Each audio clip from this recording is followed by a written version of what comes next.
Okay, you guys, look, I know this is none of my business, but I have to ask. What's Sheldon's deal? What do you mean, deal? You know, like, what's his deal? Is it girls, guys, sock puppets?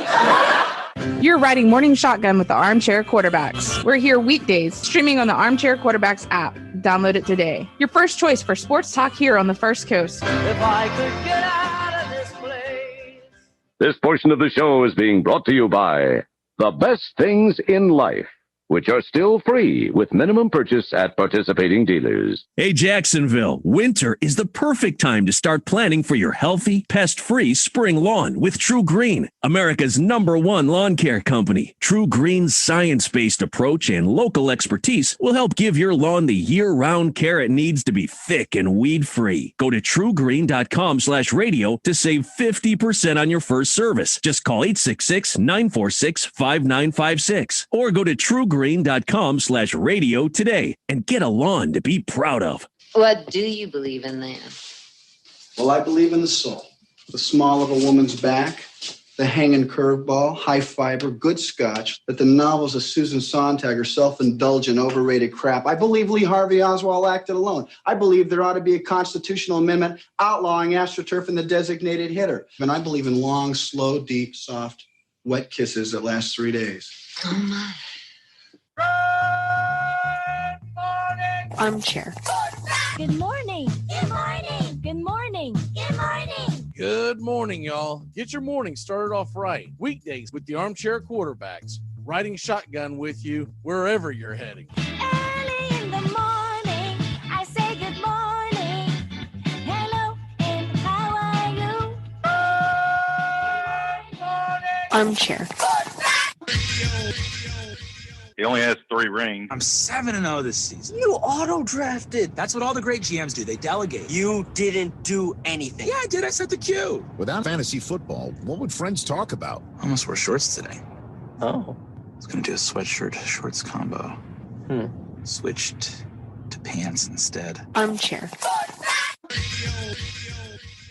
Dread running to the post office? Stamps.com brings post office and UPS services right to your computer. Send letters, ship packages, and get up to 40% off USPS and up to 62% off UPS rates. Nearly 1 million small businesses use Stamps.com to save time and money. It's a no-brainer. So skip the post office and visit Stamps.com. Use promo code LISTEN for a 4-week trial plus free postage and a digital scale. That's Stamps.com, promo code LISTEN.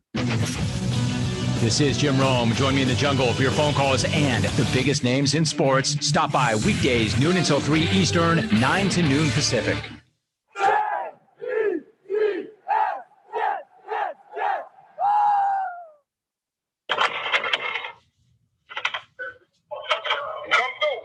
Come through.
We have been hoodwinked, bamboozled, and flat out deceived. There's something kind of about a kid that's never played baseball.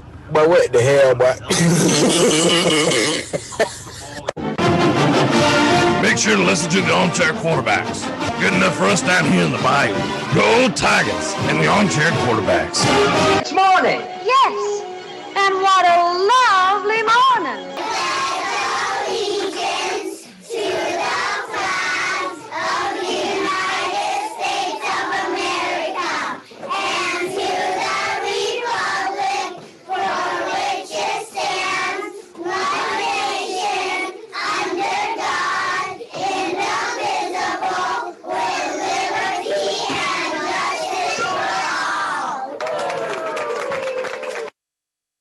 Repeat after me. 1, 2, 3 into the 4. 1, 2, 3 into the 4. The Bucks, Q's, and C's coming out that door. The Bucks, Q's, and C's coming out that door. Now, we don't know how to do these rhymes. We don't know how to do these rhymes. We know about pancake blocks and throwing dimes. We know about pancake blocks and throwing dimes. Now, the time has come for us to compete. Now, the time has come for us to compete. Now, we got to do it one way, one team, one heartbeat. Yeah, one way, one team, one heartbeat. Let's go out here and let's have a great day. Let's go out here and have a great day. And let's kick some jag ass, Tampa Bay. Kick some jag ass, Tampa Bay. All right, let's go. Let's get it, guys. Let's get it, guys. I love I felt like your rhyme was a little long. Okay. Maybe it ran a little over. Okay. I liked it. Armchair.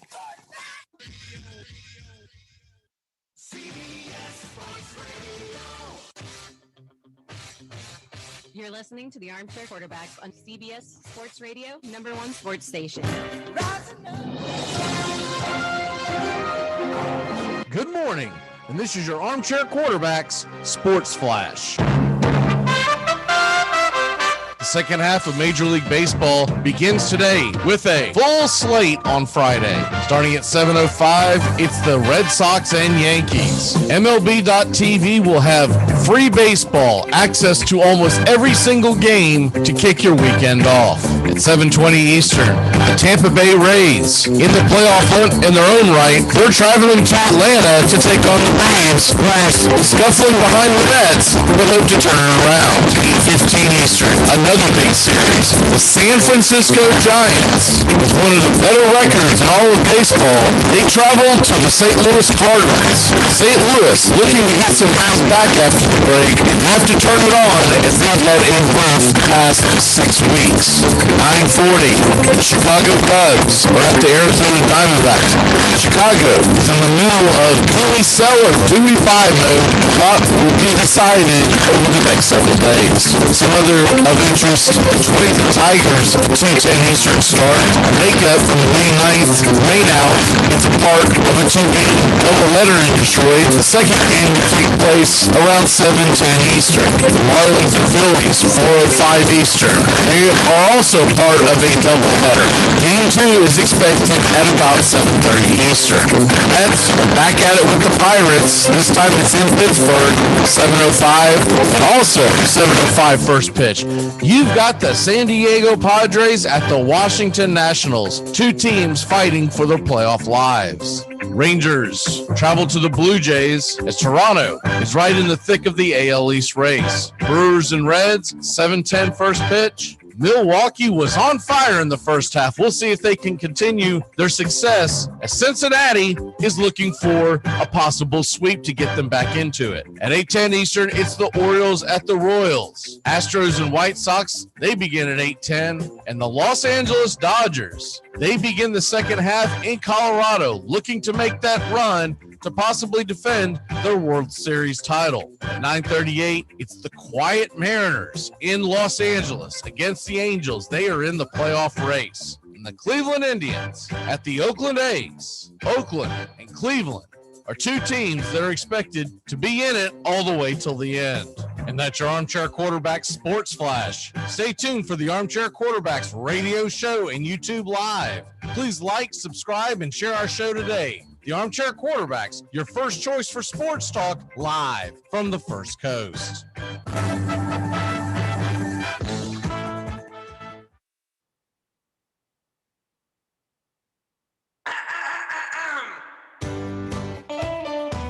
Saturday mornings, 8:30.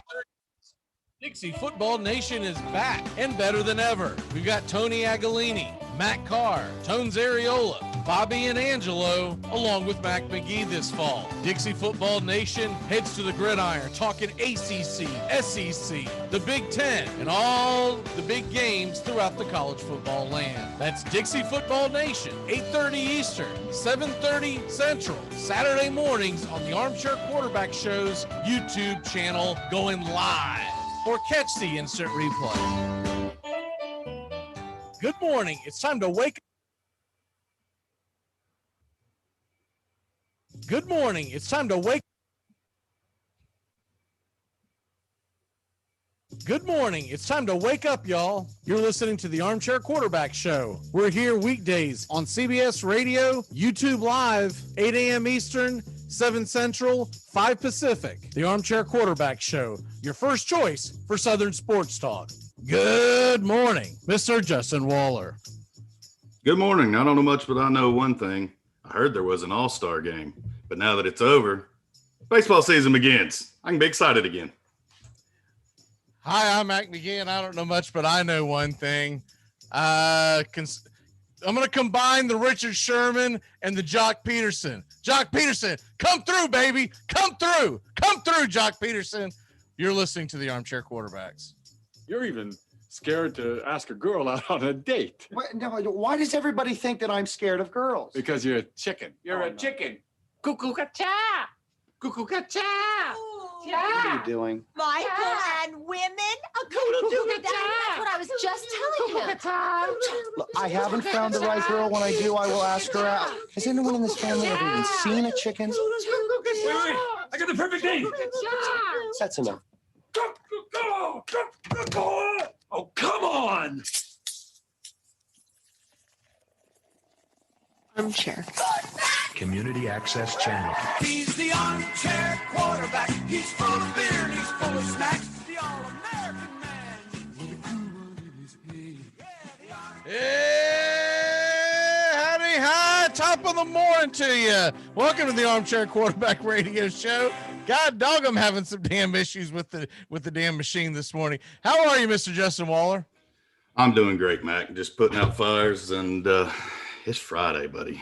Long awaited. Fires, I'm starting them over here. I have fat fingered like 6 buttons this morning. Everything good on your end? Oh yeah, everything is great, sir.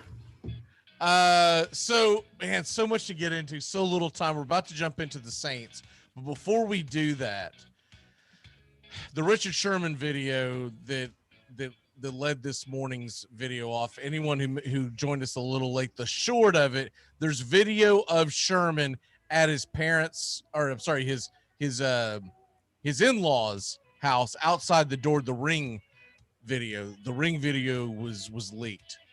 No one knows how it got leaked, but one way or the other it got leaked.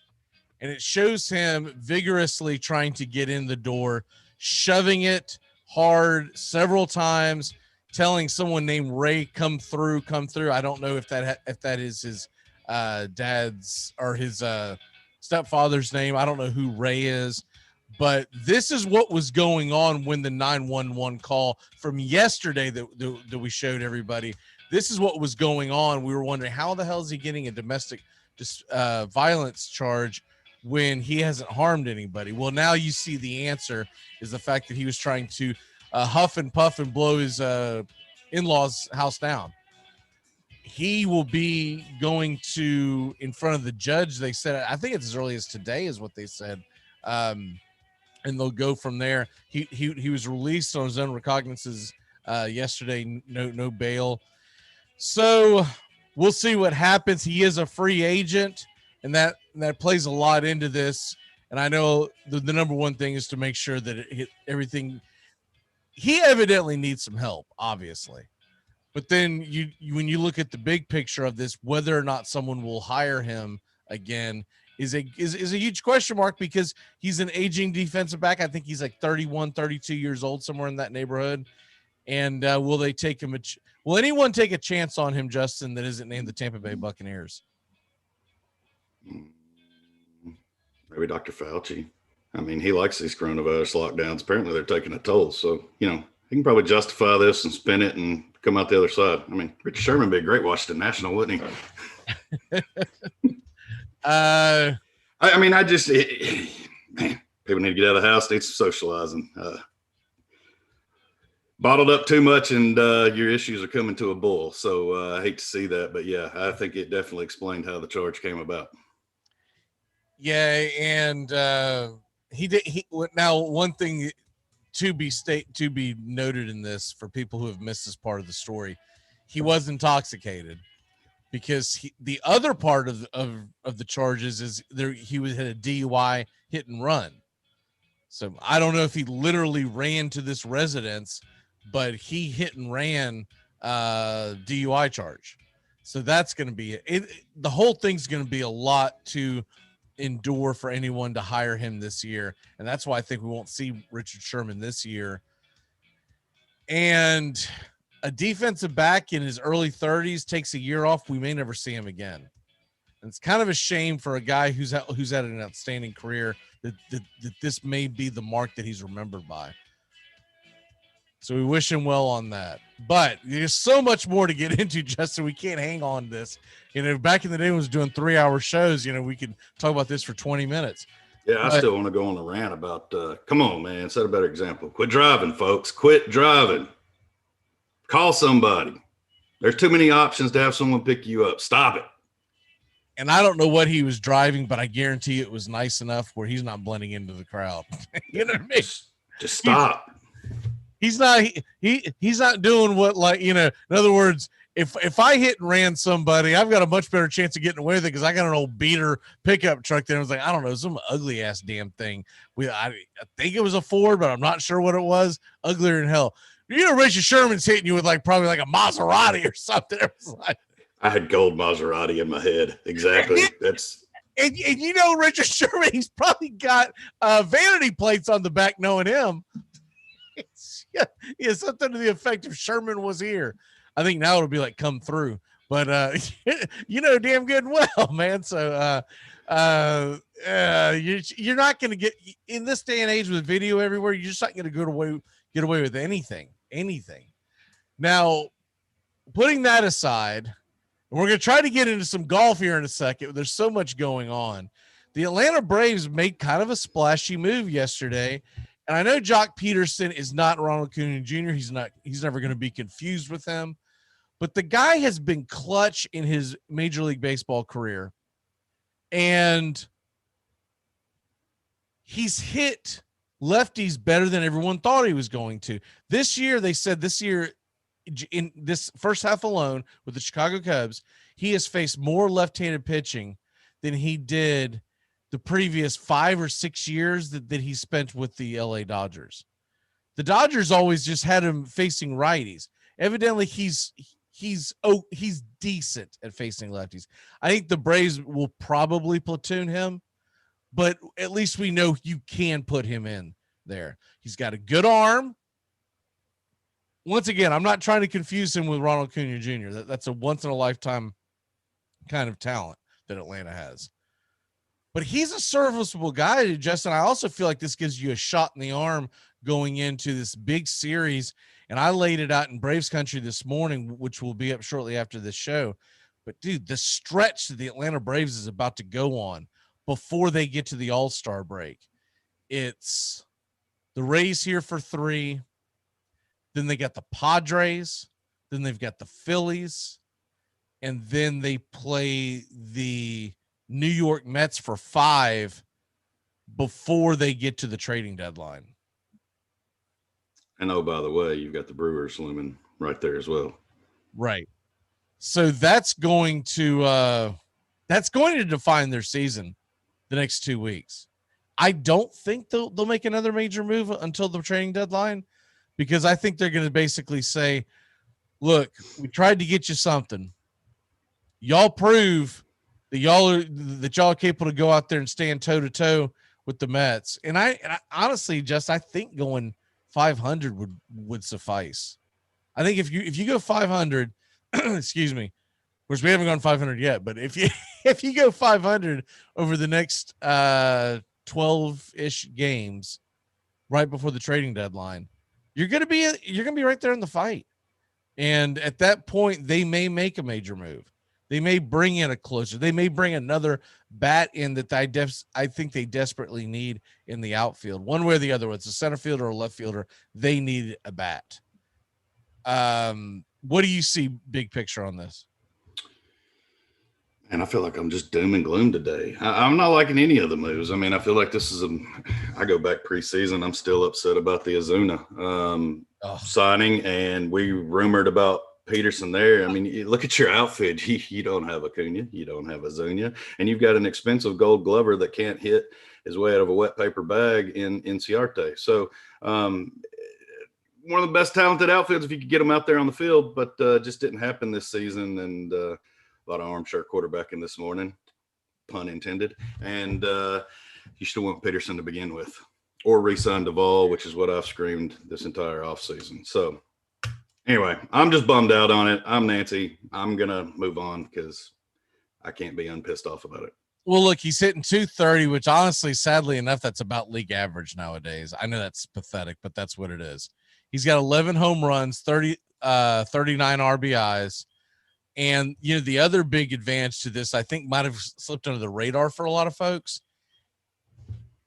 The reason why the Braves went after him, the reason why it was so enticing. So he's owed $2 million this year. Next year, and though it was reported as a 1-year deal when he was signed with the Cubs, evidently there's a mutual club option.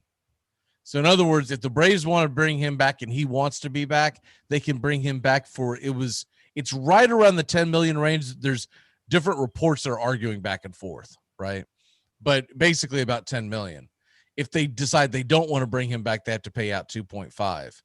And so unless it was just a terrible injury, I would think they would probably bring him back for next year. So even when Acuna does come back to sit in right field, you can put him in left, because I don't know what the hell's going to happen with Ozuna. But if they do ever get him back and ever bring him back, he's going to DH.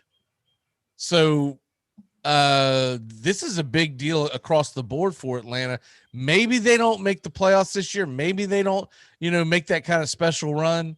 Maybe they never make another big move this year, but this could help for next year as well. I definitely think it helps for next year. And again, when I think Peterson, the first thing comes to my mind is just clutch hits in big moments, especially postseason.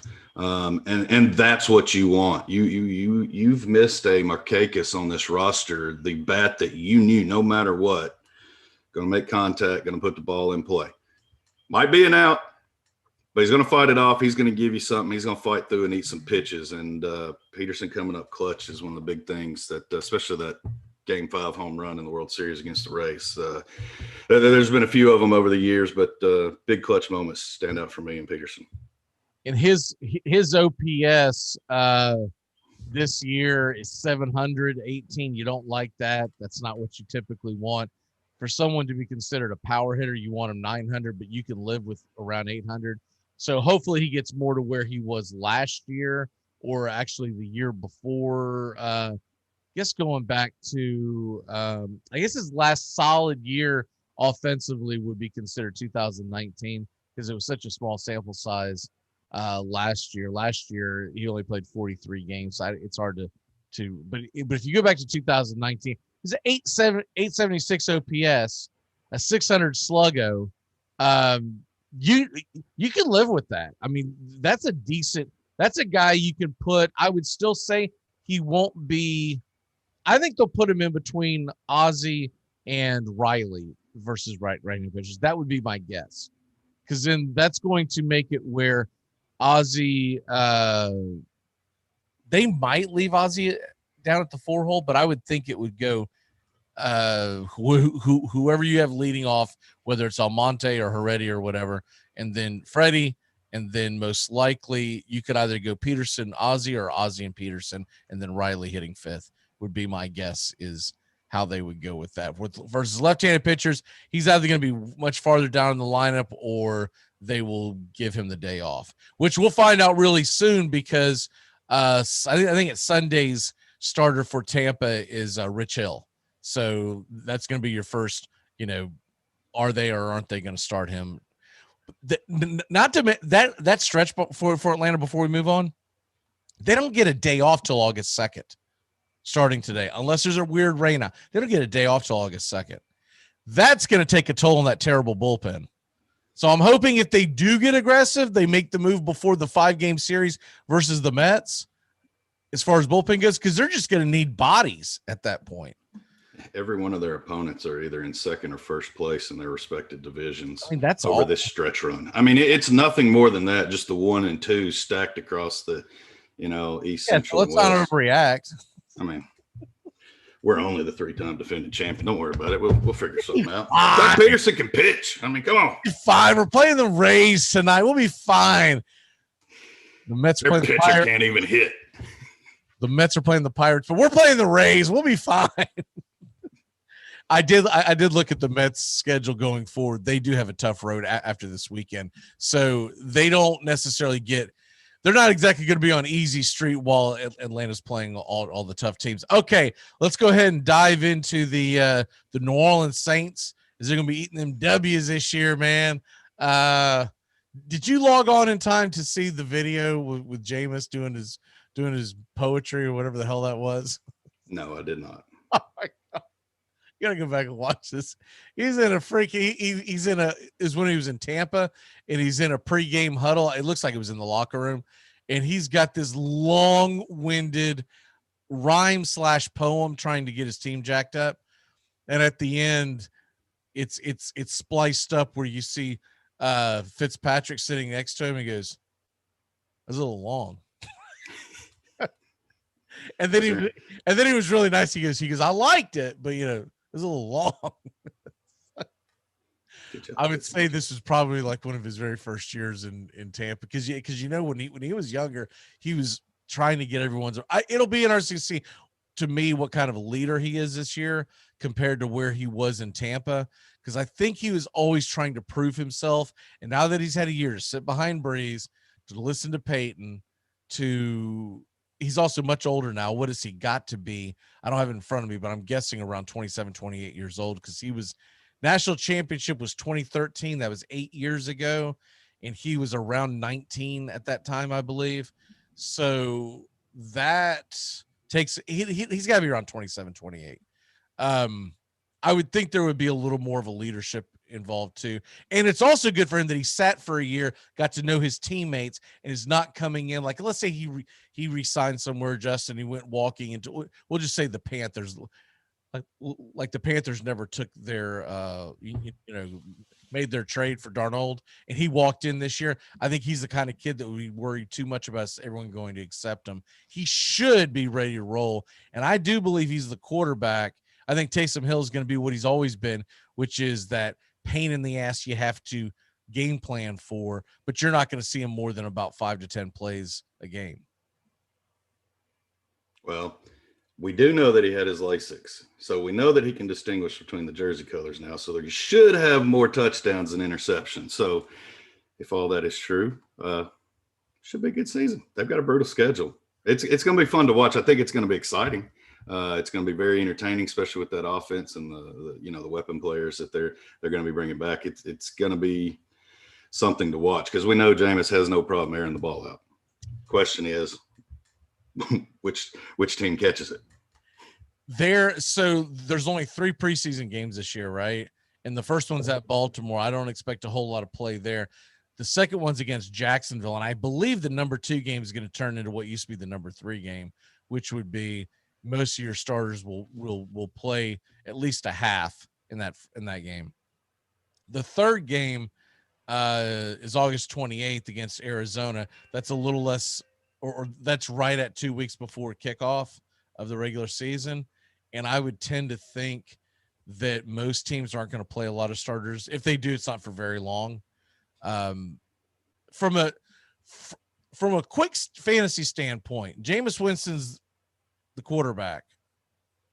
Does that make you more likely or less likely to draft guys like Kamara and I'm blanking, number 13, Thomas? Yeah, Michael Thomas. Are you more likely or less likely to draft these guys? Well, I believe didn't I get Michael Thomas to have some big draft trade with you last year, and that burnt me? I didn't get to play him at all, or something along those lines. I don't know. I'm burnt on Michael Thomas, but someone, I don't remember what happened. You traded me someone that had like bone cancer or something. I don't remember what the hell happened, but our trades suck, by the way. Our trades absolutely suck. If they're going to make a trade with you, I never see that player play again. It's instant IR when me and you trade. It's a death sentence to both players. So I don't know. I'm a little gun shy on the offense. Kamara, I have no problem. I think he's going to be an intricate part, whether that's catching or running or rushing or receiving out of the backfield. I have no doubt he's going to get his. Thomas, I might probably going to take a couple notches down in my wide receiver rankings. I'm really probably going to scale that back a little bit, especially when I take last year into consideration. I'm on the fence with that one because Winston always put up good fantasy numbers. And if he is throwing interceptions, I don't really want Winston as my quarterback because I do believe that Peyton's going to reel him in a lot.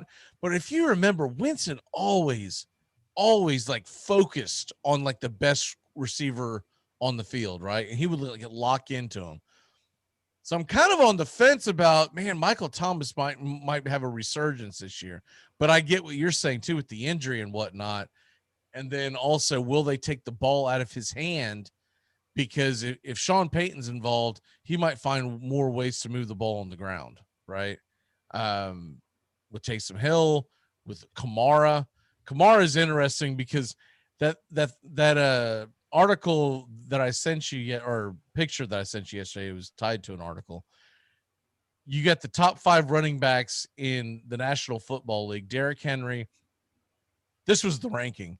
Derrick Henry 1, Kamara, Dalvin Cook, Chubb, and then Christian McCaffrey at number 5. And most of the responses I saw to everyone was like, that's about right. I'm like, y'all have forgotten how damn good Christian McCaffrey was. That's my thing. McCaffrey at a number 5 is a slight right there. I mean, it's 2-3 for me. I can't take the goggles off. Number 1 stands where he is until you dethrone the king. He's right there. We can talk about McCaffrey and Kamara, but I don't have Cook and Chubb above McCaffrey. So I'm glad you had the same stance as me on that one. Well, you can't. The thing about McCaffrey is fantasy wise, he's still going number 1 and it's not even close. Right. I did one mock draft earlier this week, and he was. And I was looking at the rankings. I just want to know what I'm talking about when I see these things. He's going number 1, and it's not even close. And then I think talent wise, the best running back in the National Football League very well could be Alvin Kamara. We just will never know because they won't overuse him. They're very and for good reason. But they don't run him into the ground. They will run Derrick Henry in the ground. They will run Cook in the ground. Chubb is a hard one to. I think Chubb's very good. I just don't think he has the talent that the other guys do. I think he's great fantasy. I would love to have him on any team of mine, but I'm not taking him talent-wise over those other 4 guys. I'm just not. If I was going to rank these guys, if we're talking fantasy, it's a totally different argument. If you're talking about like the best running backs in the National Football League, I still have to put CMC 1. I think I go Derrick Henry because of his size. If not, it's Alvin Kamara. I do like the fact that Alvin Kamara is so dangerous out of the backfield. So total package, it's probably for me, it's CMC, Alvin Kamara, Derrick Henry, then Dalvin Cook, and then Chubb. And the problem with Cook is as good as he is, he gets injured too. He does. I mean, the guy has been known to get banged up. Before we run out of here real quick, because we're running out of time, we don't have a chance to go into the entire schedule, but I do know this. The over-under is 9.5 on the Saints win out in Vegas this year. Would you take the over or you take the under on the 9.5 wins? Under. Really? Okay. Yeah. I do. I mean, they've got some heavy hitters. You got Green Bay. You not only your division with Carolina and Tampa Bay. I'm not writing off Atlanta, but I think that offense is going to take a step back just a little bit.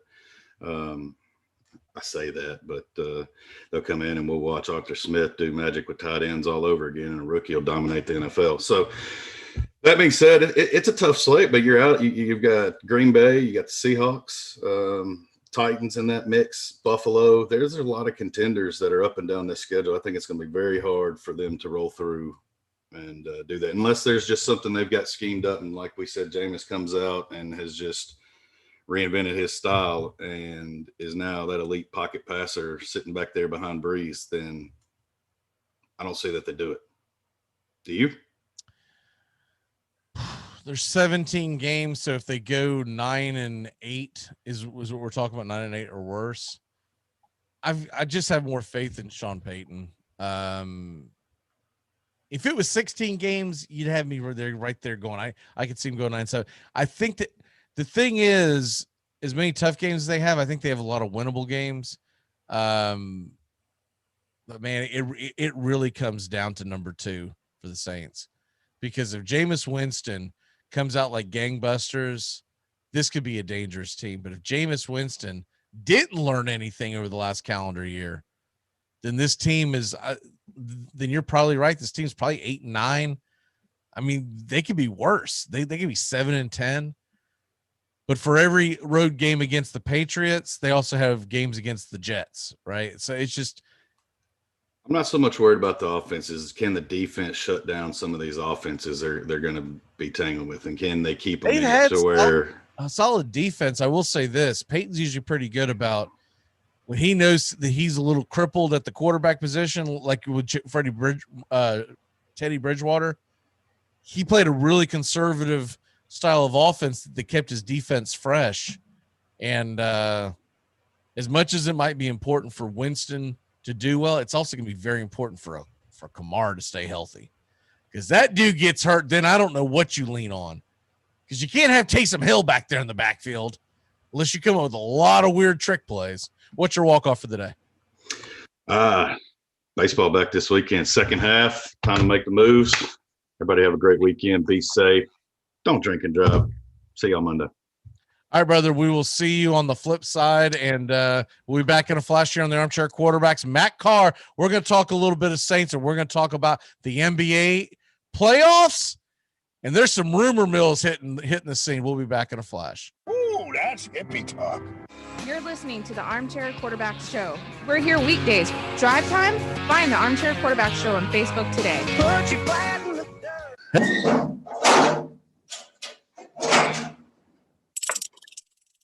Hello, welcome to the Armchair Quarterbacks. I just wanted to chime in on those SEC wannabes. Yes! If Alabama was playing cancer, I would cheer for cancer.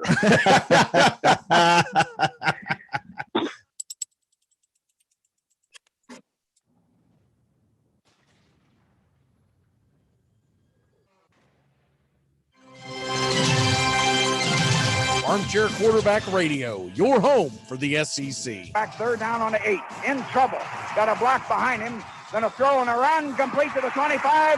To the 30. Lindsey's got 35, 41. Lindsey, 25, 20, 50, 10, 5. Lindsey stop. Lindsey stop. Lindsey stop. Second down from the 3. Comes the blitz. Quick flip. Caught. Did he hold it long enough? The official says yes. Oh, boy, is that going to be controversial. Gaffney, the freshman. My goodness. If he had it, he didn't have it very long, that's for sure. And this one's in the history books. And inexplicably, the Florida Gators go 91 yards to come from behind and edge the Tennessee Volunteers in an ending that will be talked about for years. SEC! SEC! SEC! SEC! Armchair. I dare you to take a little pain. You're not going to die because you're feeling a little pain. At the end of pain is success. Pain is temporary, but eventually it will subside, and something else will take its place. If I quit, however, it will last forever.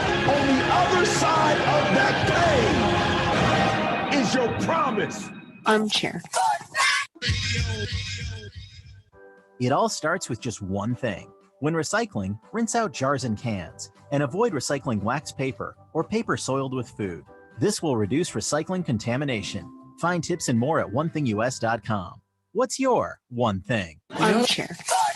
Community Access Channel. It's like people only do things because they get paid. And that's just really sad. Look, you can stay here in the big leagues and play by the rules, or you can go back to the farm club in Aurora. It's your choice.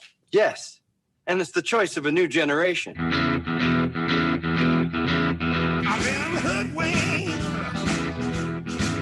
I've been bamboozled. By the Delta variant.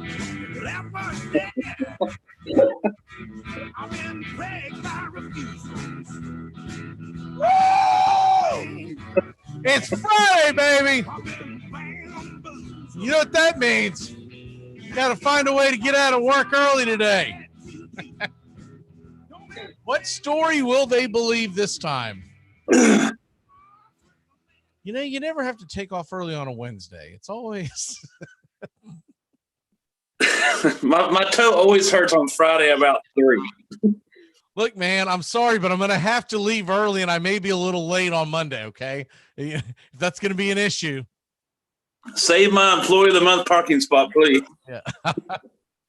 Don't make me cancel culture you on Facebook. I'll go right to your Facebook page. Live. How are you, sir? Doing good, man. Getting ready to head on a little vacation next week. So this is my last day of work for about 10 days. Will anyone notice? No, they ain't gonna leave it. They didn't even know they hired you. You're like Kramer. I'm like George. I just keep up in this little hidden office. I was thinking more like Kramer because you're fired. Oh, yeah. Well, you never even hired me. When he has his little briefcase of crackers. Yeah. Yeah. I actually watched quite a bit of Seinfeld over the last couple of days with no sports being on. I watched quite a bit of it yesterday. I watched a lot because I was expecting Yankees Red Sox to be back, and then I was like,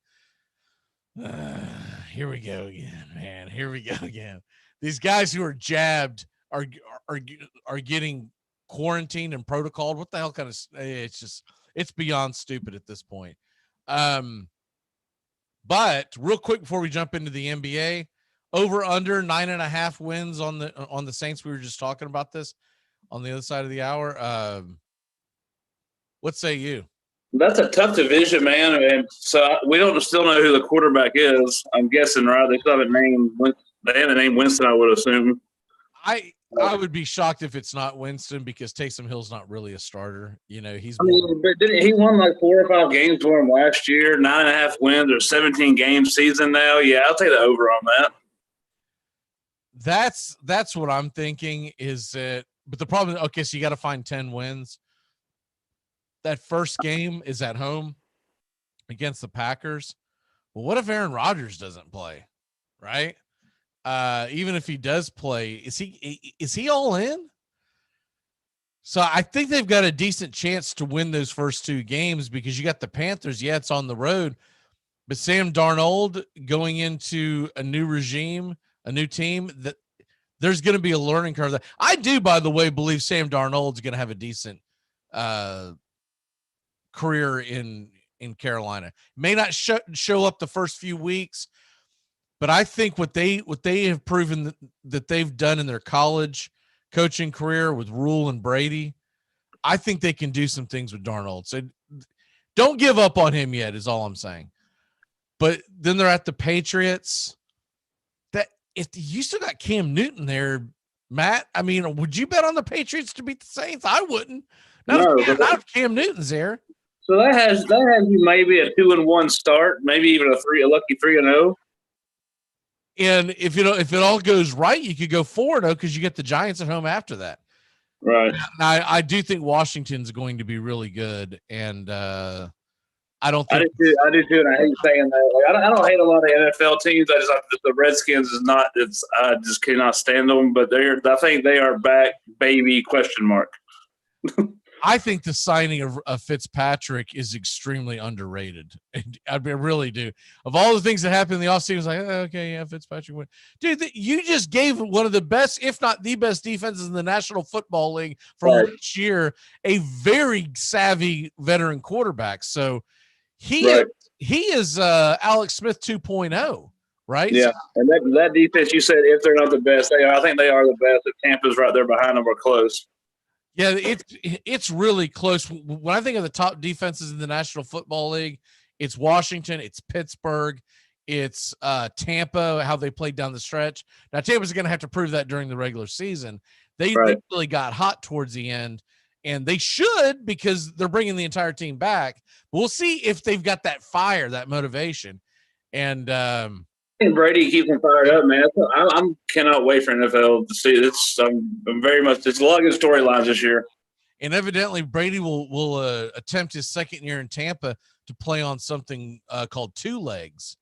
Did you see this report where evidently he tore his MCL in New England and he played on it all year long and he just had surgery in February? When they said he had surgery in February, no one knew it was a torn MCL. Nobody knew. And he's like, that'd be fine. Because he runs about the same 40 with a torn MCL. I know, but man, you talk about some pain that he must have been dealing with. That just adds to his legend. It really TB12, baby. I mean, it just absolutely adds to his legend.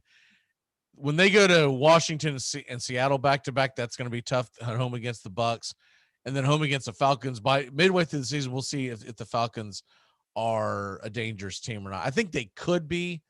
But my biggest question mark with the Falcons is how are they going to stop people from scoring? But I think they're going to be fine without Julio Jones. I really do. They've got a good receiving core, and then you add Pitts to the mix at tight end.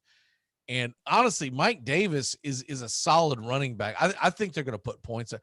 Then they're going to go to Tennessee, go to the Eagles, at home against the Bills, at home against the Cowboys, at the Jets. I mean, I can see 10 wins in this team, maybe even 11. I mean, it's not 13 if things go really well. I think Tampa will. I think it's going to be a rematch Super Bowl, Tampa, Kansas City. That's why I'm calling that shot early. But I also think they split the season with New Orleans, so I think they get New Orleans. They'll get one win there.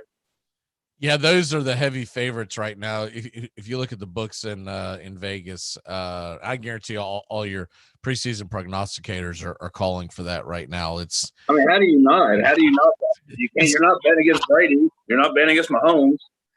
It's the easy chalk pick too, right? So that even if you're wrong, you can say, but, so that won't be my pick, but I can guarantee you I'll have them both in the playoffs. And so we'll just see what happens with that. I think it's too difficult to get both teams to come back to the Super Bowl. Did you read did you watch the little Mike Greenberg talking about Tannehill the other day? No. He was talking about how underrated, or overlooked he has been over the last year and a half. It was pretty good little watch just because he actually had Tannehill's back. I gotta have to take everything from a Jets fan with a grain of salt. I mean, but it was serious. I mean, I get what you're saying, but it was like he was just giving all the stats and he actually had Tannehill's back, and when he's been seeing the same thing we've seen up here the last year and a half in Nashville. It's just called he finally got his head out of his ass. I'm sorry, but that's what it is, because anyone who's followed the National Football League for the last 3 or 4 years knows Tannehill came onto the scene about 3 years ago for the Titans and has played really well. But he lives in a vacuum in Bristol, Connecticut, where what do they talk about every day, which is what he's preparing for, right? Because so he doesn't read or watch anything else. But I bet you he can count on one hand how many Tennessee Titan football games he's watched over the last 4 years. I guarantee you. Right. But I mean, it was just ESPN right now. I don't currently have it on it because I've got the golf on and I got a couple other things on. But if you look at it right now, they're within the next 30-minute block, they're going to be talking about Aaron Rodgers, right? And then when the season hits, it's Patriots this and Patriots that, and of course now Tom Brady being in Tampa, they talk a lot of that. And that's if you look at ESPN's coverage, television coverage, they follow about 3 or 4 teams every year, and that's it. And then Stephen A. Smith, LeBron James. Yeah, and then Stephen A. Smith will eventually come in with the the Cowboys lost take, and that's their entire shtick. When was the last time you saw a breakdown on ESPN about the Minnesota Vikings or the Los Angeles Chargers? Or they pick the same 4 or 5 teams every single year and run with it. Unless they're on that channel that night, they ain't talking about them. Right, and that's why we decided to go ahead and expand the Sunday morning kickoff show to, in years past we've done it for an hour, and last year it was 11 to noon Eastern. So it finishes an hour before kickoff, and we're still finishing an hour before kickoff, but we're going on to an extra hour before that this year. So we're going to be doing 2 hours, because the one complaint that I got from a lot of people was like, I really wish y'all would stay on a little longer and not just talk fantasy, because nobody talks about the teams from the South in football. They're going to talk about Brady this year, but that's it. They're not going to talk about the Saints. They're not going to talk about the Panthers, the Titans, the Colts. And we've got these contributors now that are actually big AFC South guys. And, of course, Jacksonville's going to have a lot of intrigue with your boy at the helm, Mr. Urban Meyer. I mean, this is going to be a fun couple of divisions to follow. And I don't think you're going to get the coverage on any of the major networks. They're all going to do what they always do, which is, let's talk about the Patriots. I'm excited to see what Jacksonville does this year, man. I've never wanted to watch a Jacksonville game, even when Tennessee's playing them. But I'll have my eyes on that this year. The first hour, we're going to talk about the Patriots. We're going to complain about the Jets. Anyone else want to add anything? Cowboys. Make sure you talk about the Cowboys. All right, Cowboys. And Tom Brady. All right. Second hour, we'll do the same thing. We're just going to do it in reverse, so it looks like we've changed it up. It'll be a countdown. And then our third hour for NFL Countdown will be us all standing as opposed to sitting, and we'll all talk about those same 4 teams once again. Okay, ready? All right, break. Sweet. And that's it. I mean, that's it. So in a nutshell, correct. Right. So we'll move on from the National Football League, the NBA. You got a game 5, a really big game 5 tomorrow night. I believe whoever wins that most likely wins the NBA championship. Because if Phoenix finds a way to win, then that means bare minimum they're coming home for a game 7. You're going to have to beat them on their home court. You're not, that's what me and Bobby have been talking about a lot this week. You're not beating Phoenix. He's going for Milwaukee. I'm going for the Suns, but you're not beating Phoenix in a game 7. I don't want the two of you talking sports when you're not on here. Okay. It's mostly just sign language. But no, it's been a fun series, and like you said, if Phoenix found a way to win game 5, they found a way to lose game 4. Get some sign language for you. But yeah, I mean, I really believe that whoever wins tomorrow night is probably going to be the NBA champion. Because look, if Milwaukee goes in there and wins it, dude, that's going to be tough for Phoenix to try to get off the mat and win a 4th, prevent Milwaukee from winning a 4th game in a row. Yeah, they got to find a way to shut down Giannis by any means necessary. I don't think Giannis is your problem. I mean, let him score 45 points. Just don't let Middleton score 40 points. Well, Middleton, I mean, look, I'm going to pull it up real quick, but Middleton, I believe last game, he so Middleton last game 40 points, right? Right. But the thing is, Middleton does as much as they want to call him Batman, he does kind of fade off and not show up sometimes. I don't even know if you've got a Batman and Robin in this scenario. The more and more I watch, I think it's the Justice League. They're just everyone's equal. PJ Tucker, you get in there and you get your credit too. But I'm really glad. I know you watched. I'm sure you watched all the game the other night. But when Devin Booker fouled the entire series, when Devin Booker made that foul on Drew Holiday at the end of the game, no call.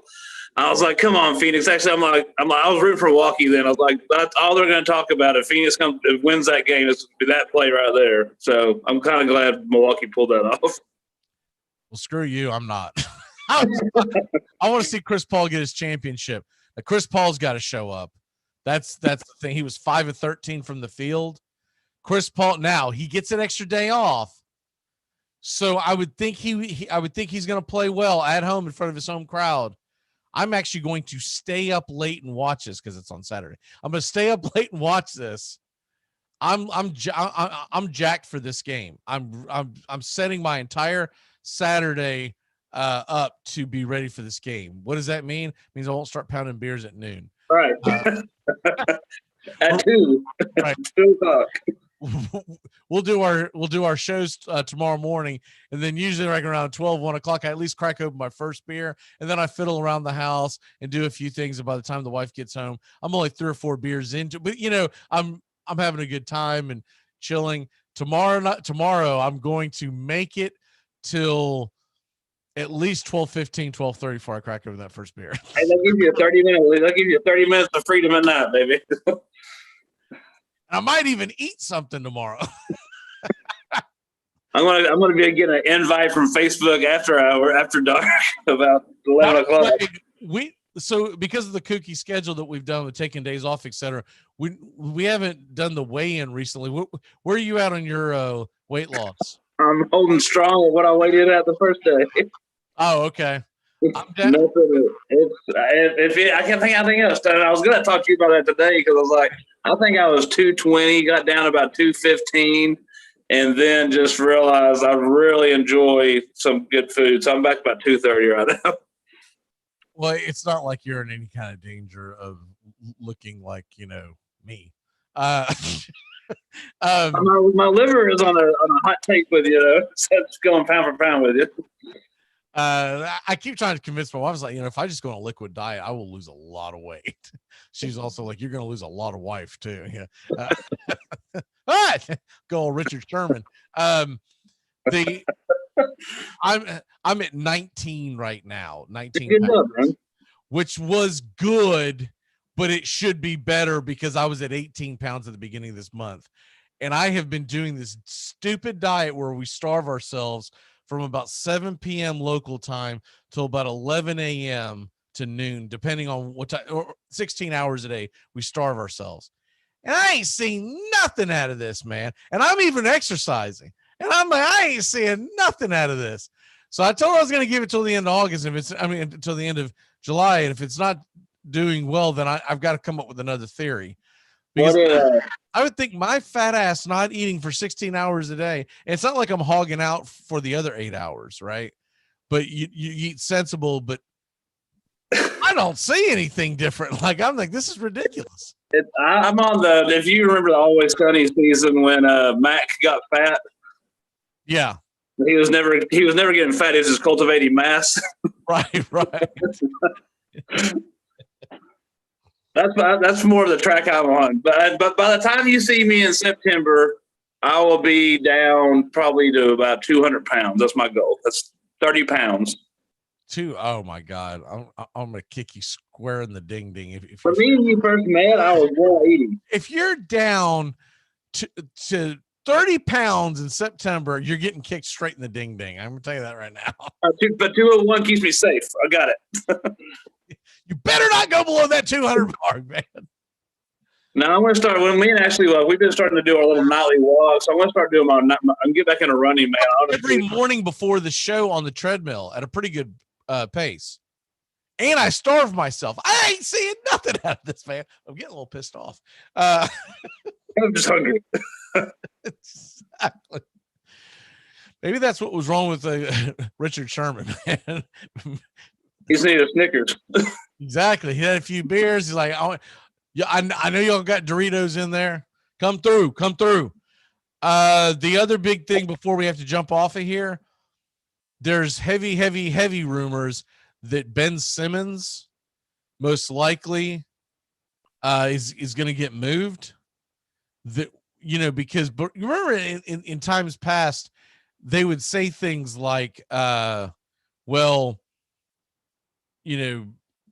he's up for the trade, but the team would always come back and say, we're not trading him. It would have to be blah, blah, blah.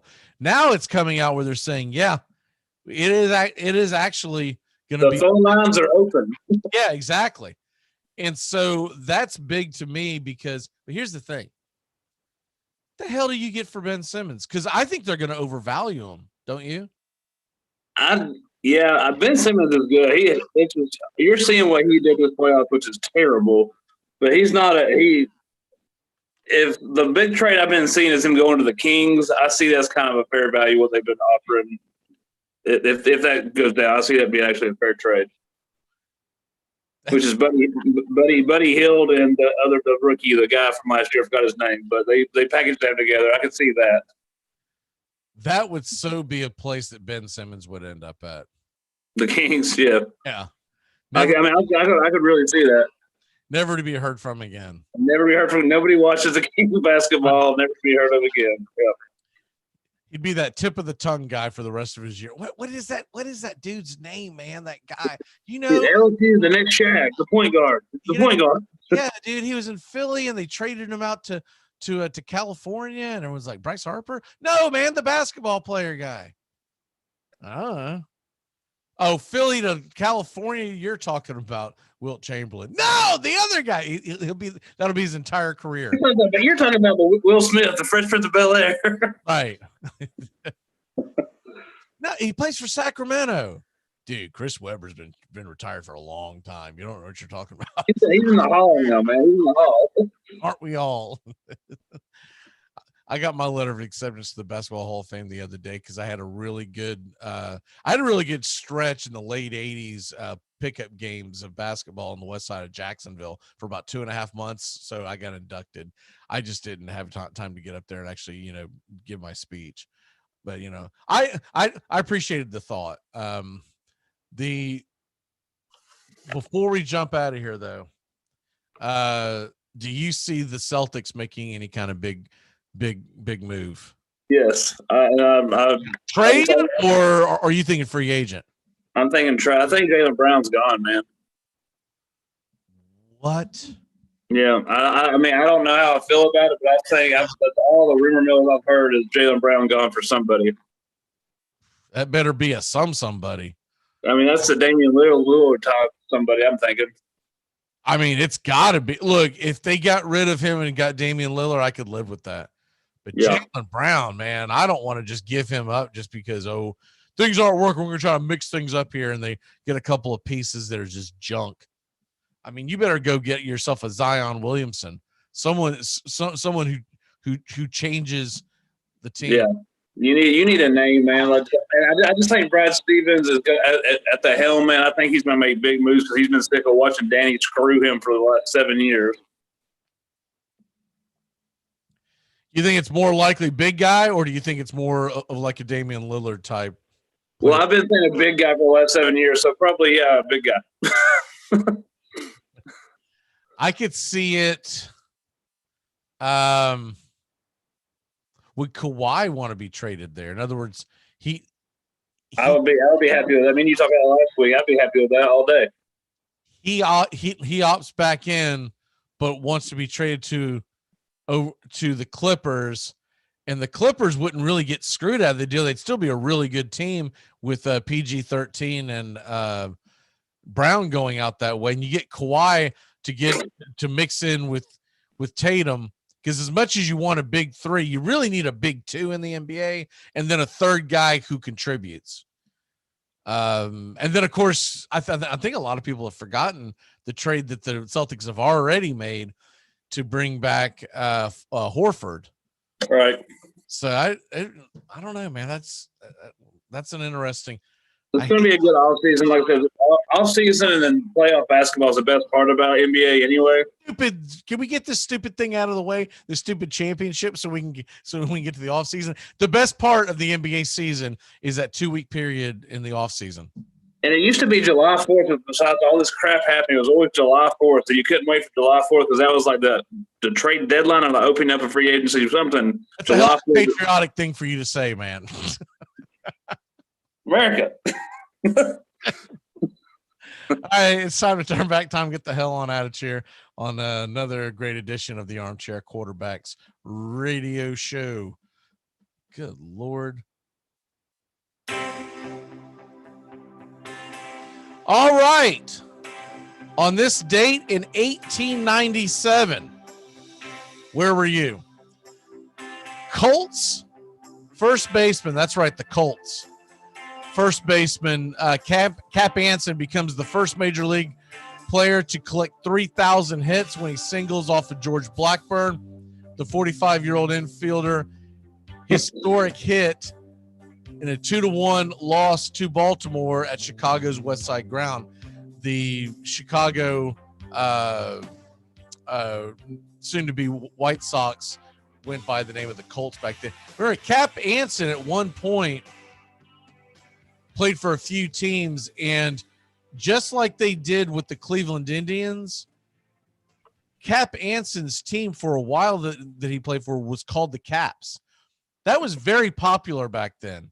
Your best player, they would end up naming the team a nickname after you. Now, that was before you had apparel and all that kind of stuff and your logos and all that kind of junk. But that's how the Indians became the Indians, because Chief Bender, one of their best players, a pitcher who was a Native American, after he dominated the league for a couple of years, they just started referring to Cleveland, who at one point were called the Naps, Naplahoy. The Cleveland Naps turned to the Cleveland Indians. And so with the big irony about this whole thing, this cancel culture, and you can't name them the Indians, and that's an embarrassment to Native Americans. Actually, it's going to be a slap in the face to the Native American that they named the team after, essentially. Yeah, that's the more the more you know. Birthdays. It's your birthday today. All right, dead guy. Born in 1887. Died in 1951. So he's been dead 70 years. Many a movie, many a books have been written about this man. He was a baseball outfielder in Chicago. Played in the 1917 World Series from Pickens County, South Carolina. Any idea who I'm referring to? Shoeless Joe. Shoeless Joe Jackson is correct. As the famous story says, he owned a liquor store down south. I want to say back in South Carolina after he'd been banned. And the famous story goes, Ty Cobb was in town for some reason. Then he went into the store and he saw him, and Shoeless Joe didn't say hi or anything like that. And finally, Ty Cobb went over to him and said, Joe, don't you know me? Don't you want to say hi? He said, Joe, I didn't think any of y'all up there still wanted to talk to me down here. So that's one of the, it's a sad thing. We'll grab on a live guy. And since you're on here today, happy 78th birthday to Mr. He's from Port Arthur, Texas, played for the Arkansas Razorbacks, was a head coach for the Dallas Cowboys and Miami Dolphins, Miami Hurricanes. Who we got? Jimmy Johnson. Jimmy Johnson, 78 years old. I actually thought he was a little older than that. I thought he'd be a little younger, honestly. That hair's still right, man. His hair's been white for 50 years, so I just assume that he's. I think they've just purified him and basically like a mummified him, because I feel like he looks the same he does now as he did shortly after he retired from the Dolphins. What's your walk off for the day, sir? Looking for I like the British Open is a fun tournament, but it's my least favorite tournament just because of the hours. But I'm kind of like you, man. Tomorrow's gonna be a big pool day, and then get myself ready for Game 5. Sunday, going to hang out with the Cooks for a little while. Then Monday, heading down to Biloxi for a week. What? Why Biloxi? It was somewhere we got a very good cheap deal, and it's somewhat close. So it's the place we're staying at, oddly enough, is very family friendly. So Biloxi, not far from McGee, Mississippi. Same spelling, same family. Quite a few so watch your back if you end up in McGee, Mississippi. Our hotel, we're staying at Margaritaville. Our hotel is right beside a casino, so I might get to slip off if it goes to a Game 6. You only think that's Margaritaville. You go to McGee, Mississippi, you'll find a real Margaritaville. It's a meth shack, but it's still the same. My walk off for the day is this book right here, Fridays with Red. I finally got it back in my possession. I found it on eBay and bought it. This book here made me fall in love with sports broadcasting, and one of my favorite books of all time, Fridays with Red. I can't wait to read it again. Basically, it is the story of a gentleman that did local Tallahassee sports radio with then retired baseball Brooklyn Dodger legend Red Barber. And Red Barber is the one that basically, I mean, he basically made play-by-play baseball, radio baseball in the 40s and into the 50s. He made it in vogue to make people. If you ask probably 90% of the broadcasters that are now starting to retire that age, you ask them who was a big influence, most of them are going to say Red Barber. He was in the booth when a young Vin Scully started doing the middle innings for the Dodgers. And he told Vin Scully at the time, do not be afraid to be you. And that's why we named the show on Mondays with the Yankees, Rays, and Red Sox. That's why we call it the catbird seat, because that was his famous saying when he was with the Brooklyn Dodgers. He would enter into the game going, and we're sitting high above the catbird seat here for the Brooklyn Dodgers baseball game. And then he would go into his thing. So there you have that. Enjoy Game 5. Hopefully we get some good weather and I can enjoy. Oh, and Temus Wooten, I'm going to see him today. He's stopping in town with his gang. I think they're on the way home to see their parents, or his parents. But I'm going to hang out with him, and hopefully we'll get a Yankees Red Sox game to watch tonight. And all right, full blown debauchery tonight, and I can't expect that my head won't be ringing tomorrow morning when I see. That's why you're not drinking until the game. Yeah, because I don't know. I say I'm not, and then there's gonna be a hair of the dog tomorrow. Going, God, I gotta straighten this back up. All right, brother, great job, and I assume we'll see you next Friday. Unless you're in a Biloxi, Mississippi prison. Or McGee. Through, baby, come through.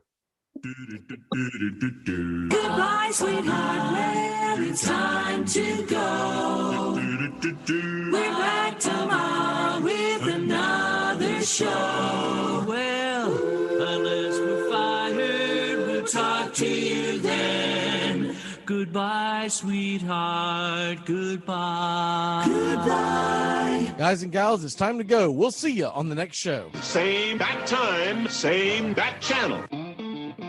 Thanks for listening to the Armchair Quarterbacks on these CBS Sports affiliates and catching the show on YouTube Live. We're here weekdays. Find Armchair Quarterbacks on YouTube Live today. Please subscribe and share and take us everywhere you go. The Armchair Quarterbacks, your first choice for Southern sports talk, live from the First Coast. Gonna get another cigarette.